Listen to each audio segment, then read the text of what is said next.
everyone. We are talking today about an engraving. So engravings were done very often, centuries ago in old book pages. You had an artist who would create an image. Then you would have an engraver that would literally etch on a copper plate in reverse. And then that paper would be pressed with the copper plate, and then the original artist would come back and hand color it, generally a watercolor sort of concept with that. And so those of you that have collected antique book pages, that's a lot of what you've seen in that particular work. Today we're focusing on Nancy Charles's work. She is actually a zookeeper, so many of her pieces are more wildlife of monkeys and chimpanzees and such. But this one's called Marsh Stalker, and this is an engraving. And up close, you can really see that there is an etched line, which means it's like a pressed indentation. And so where you see all of the line work is where the plate would touch this particular paper.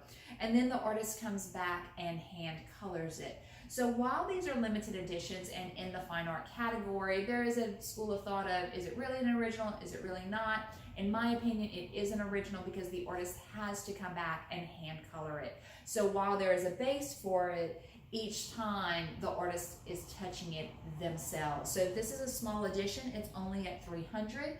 And when you see these pieces, know that it is definitely time consuming. And the artist, because it involves generally the artist and the engraver, it's a twofold process to create and takes the time, hence why the price point gives you in that fine art category.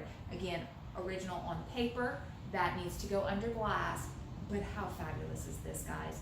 This is just beautiful. She has this piece. There's an actual pelican that is as exquisite. And then I also have on the counter over here, we have the egrets as well as, we're getting in, I don't have it yet, but we have a blue heron as well that mates nicely with this. So for those of you looking for something a little more panoramic, we're going to be having her on the site just in the next few weeks, hopefully by Easter time for those that are watching currently. And we'll get those on the site again as some of Nancy Charles's work as we're featuring etchings and engravings.